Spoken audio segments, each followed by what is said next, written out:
Hey, what's up everybody? It's Band-Aid from the First Aid Kit. We are going to be doing another deck profile today, and today we're doing Marincess. We got some new cards for it. Anyway, let's jump on into it. Alrighty, so we're going to start things off. We run 3 copies of Marincess Blue Tang. This best combo starter for the deck. Next, we're going to run 3 copies of Marincess Spring Girl. As an extender, we're going to run 3 copies of Marincess Seahorse. Those are going to conclude all of our 3 ofs. We're going to move on to our 2 ofs. We run 2 copies of Marincess Pascalis. It would be a 3 of. I see a lot of lists run 3, but the problem with running 3, this card doesn't really do anything on its own. So, yeah, I think 2 is all you need. We are trying to keep the deck at 40 as well, and it just made the most sense to cut that one. We are running 2 copies of the new Trickstar Aqua Angel. It is counted as a Marincess card. It would be a 3 of if the effect wasn't once per duel. We just need to get it the first time, and then the second time it's going to end up being discard fodder for some of our other stuff, which we'll get into later in the profile. We run 1 copy of Mandarin. You can run it at 2. Again, I'm just trying to keep it at 40, and we are running a lot in here, so 1 of those. And then for our last Marincess name, we run 1 copy of Sleepy Maiden. There are a couple other Marincess cards like Basalima and stuff like that, but I think just the 1 copy of Sleepy Maiden is all we're going to need. Moving on to non-Marincess stuff, I run 3 copies of Swap Frog in here with the deck running all waters, just being able to discard and special summon our Swap Frog. And get an Omni Negate set up real early. It's beneficial, so I definitely like this. You'll see why we're running that when we get to the extra deck. We are also running 1 copy of Mirror Mage of the Ice Barrier, and then we run the According Spell, which you'll see in a moment. Moving on to some other level 4s that are really beneficial to the deck. Couple of them you may not know about. So the first one is going to be Sea Nettle. This one's pretty common. A lot of people run this. It's just a free additional body to help us leap climb. I do run 1 Mini Akura. Again, a good extender anytime you activate an effect, a water monster effect, which the whole deck's water, so you can just special summon this. So another free body to get on the field. It does also have an effect. You can discard a card, or it's either discard or send. Or you can banish 1 face-up fish, sea serpent, or aqua monster you control, and negate the effects of then target 1 card on the field, negate its effects until the end of your opponent's turn. So it's a 2-turn negate. You can do that against something like a field spell, a continuous trap, a continuous spell, a monster that's problematic for you, or you potentially can't get rid of for the turn. So it's interesting. The fact that we are running some aquas in here does come up. Next, this one is interesting, and it's Mini Malian. So this card says you can banish 1 other card from your hand, special summon this card from your hand, so it's an extender. It's also a level 4 water. You can banish 1 face-up level 4 or lower monster you control, special summon 1 monster from your deck with the same original type and attribute that the banished monster had on the field, but 1 or 2 levels lower than its original level. So that is interesting in comparison with our Sea Nettle. So when you get your Sea Nettle on field, you discard a card, special summon your Malian effect to banish the Sea Nettle. Sea Nettle will special summon your Swap Frog. Swap Frog will send your Mirror Mage to the grave. Mirror Mage will search the spell. You activate the spell, special it back, overlay into your Swap Frog, and you still have your extender. So it's just a little interaction there. It would be nice if there were some more aquas in the deck, but primarily the deck is Cybers. So you are really going to go off the Sea Nettle there, which does pose the possibility of running 2 Sea Nettle instead of running the Minikura. But And this card is just an option. I am teching it right now just to see how it plays out, but at the end of the day, really it is just an extender.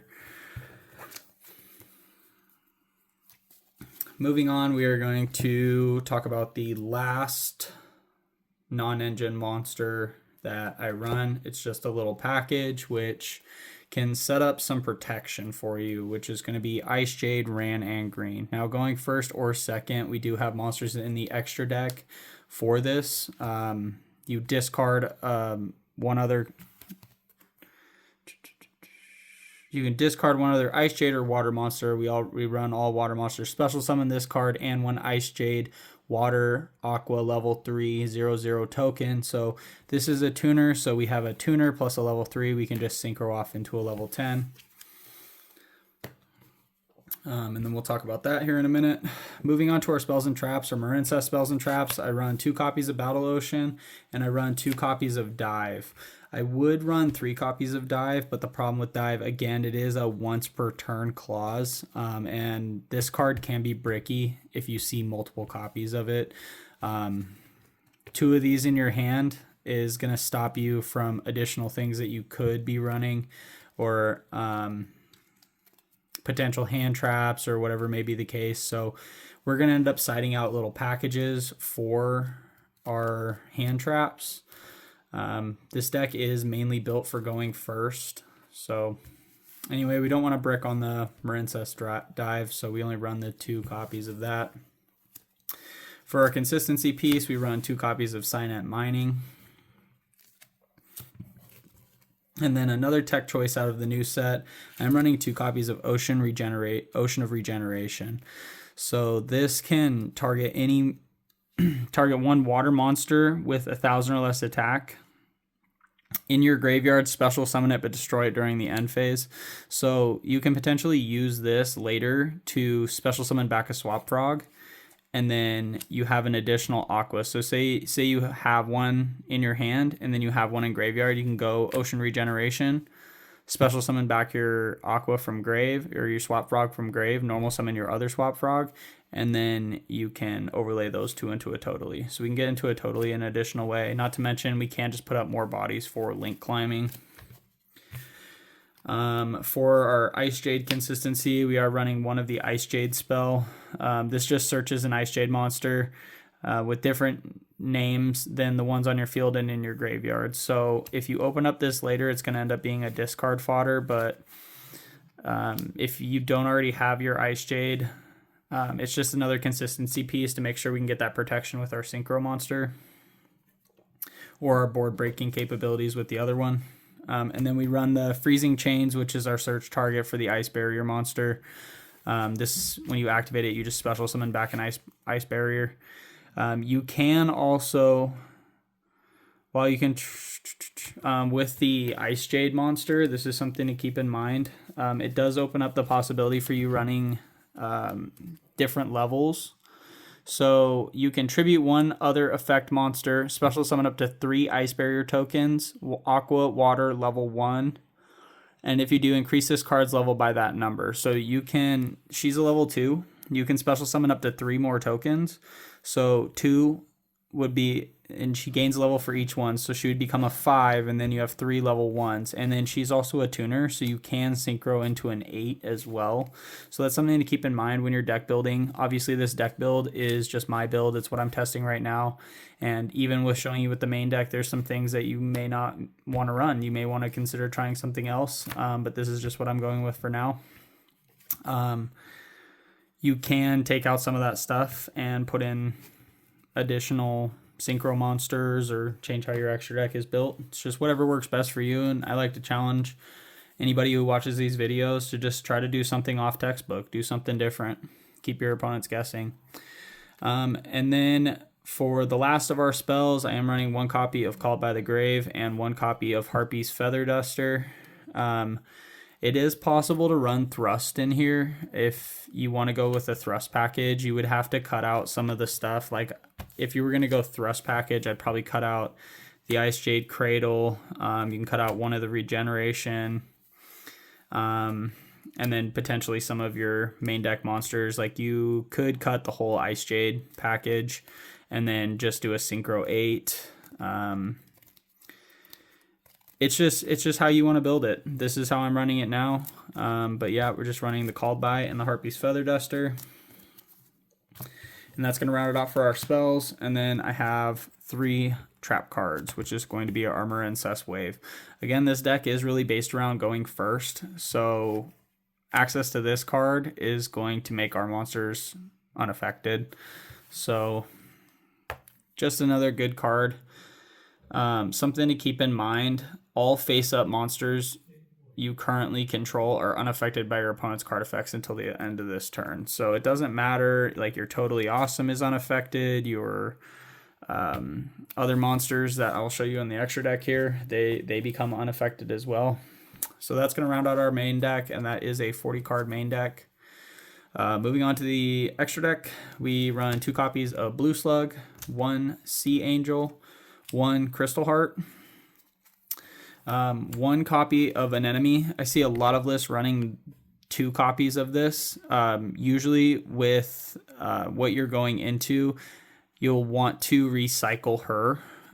So if this card is sent to from the field to the graveyard, you can target one Marincess card in your graveyard except for an enemy and shuffle it back. So when you use her, you can't target you can't target herself in the graveyard, but you can use Marbled Rock. So you link 3 using this and whatever you summoned with her to go into Marbled Rock, and then Marbled Rock will bounce one. Well, Marbled Rock will bounce the Coral Anemone, and then Coral Anemone will bounce something else back to the hand. So, yep. Moving on, we have the Coral Triangle. Coral Triangle is going to search us our trap. We have the Bubble Reef, the Aqua Argonaut, and then our World Sea Dragon Zelantis. So that is going to be 10 link monsters. And then we're going to move on into our tech choices. For me, that protection factor, it's going to be Icejade, Gamir, and Green. So this makes it so that your monsters cannot be destroyed or banished by your opponent's card effects.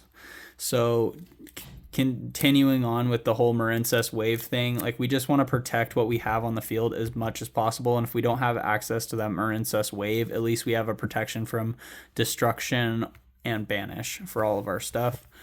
And then for our other synchro monster, again, a water synchro monster, and that is going to be our Supreme Sovereign Che Yang. I am a big Sword Soul fan, so any chance I can run a Sword Soul card, I'll do it. Really good for breaking boards. And then we do banish cards inherently in this deck. So when you banish the card from your graveyard, you can chain Che Yang, banish one on field and one in grave. So really powerful stuff there. And then moving on to our XC's monsters, I run 1 copy of Bahamut Shark, and then I run 2 copies of Totally Awesome. So with how this deck is built, you're going to get into 1 Totally Awesome using your Bahamut Shark, and then you're going to get into your other one using Swap Frog and the Icejade line. So that is going to finish it off for our extra deck. And then I just have 2 tokens. Both water tokens. We got the slime token and our ice barrier token. Not that it matters, you can use any token you want. I just like showing off what tokens I use for which decks. And then moving on to the side deck. So we'll start off with our going second cards, which are going to be our Gizmek. This card is pretty interesting for breaking boards. It says you can pay 1,500 life points to destroy all monsters on the field that were special summoned from the extra deck. So you can clear all your opponent's extra deck monsters. Again, it is a destruction effect, so there are a lot of decks that can protect against that. I just think it's a cool card, and I think it's interesting. It's a 29/5, so it does play under Typhon.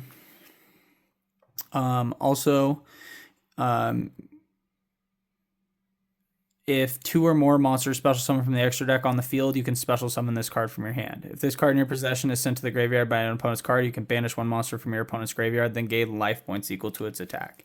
So this is a life point gain, not to mention a board wipe, and a potential free body on field that is a water type monster. So it just has a lot of use in this deck. And then continuing on with Life Point, I do run 3 copies of Ghost Sister and Spooky Dogwood. So for game 3, these cards are really good to run, put into the main deck for your game 3. Make sure that when you get to time that you're going to have more life points. Moving on for our hand traps, I run 3 copies of Deep Sea Minstrel. You can discard this card and 1 water monster, look at your opponent's hand, and banish 1 card from their hand face up until the end phase. So if you're worried about Nibiru, Droll, something along those lines, you can just start your turn off with the Deep Sea Minstrel. You go Minstrel effect, discard it in a water, look at your opponent's hand, banish either the Droll, the Nib, whatever hand trap or whatever could interrupt your combo, and then full combo with the rest of your gas. So our only non-water that we may potentially run, and that's going to be Ash Blossom and Joyous Spring. This can be sided out. This could be anything else. This could be Nibiru. It could be Droll. It could be Imperm for all I care. I feel like with the Marincess wave, Imperm isn't as necessary. This potentially could be like Dark Ruler, because again, this deck is really meant for going first. So if you do end up going second, putting in the Dark Ruler and then negate their board, build your board, and then pass back, then that's where you have the strength. So the Ash is kind of a floater spot for now. It may end up being something else. And then for our other floater spot, something that I am just trying for now, and that is 3 copies of Salvage. So if you're going first, this can just like recycle your hand and keep you going. Just get all that gas. Build as big a board as you can, and that is so you just target 2 water monsters with 1500 or less attack in your graveyard, add those targets to your hand. So it is a really good follow-up card as well, because it's any monster with 1500 or less attack, and all of our monsters 15, just verifying that all of them are under 1500.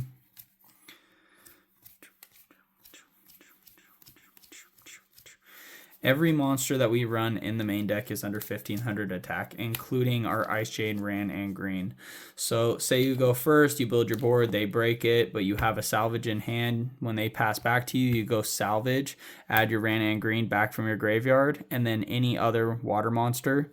Now you have and Green plus your discard. You can discard, special summon your and Green, your token, synchro off for Chang Ying, and then banish one of your Marincess monsters from graveyard to trigger the effect to either with your Pascalis, which during your main phase, except the turn this card was sent to the graveyard, you can banish this card from your graveyard, target 1 Marincess spell or trap in your graveyard, and add it to your hand. So you can either get one of your traps back, or with Seahorse, you can banish this card from your graveyard, special summon 1 water monster from your hand to a zone or Marincess Link monster points to. Now, that one's probably not going to be as relevant, but the Pascalis banish, if you were to happen to have a Spring Girl can banish as well.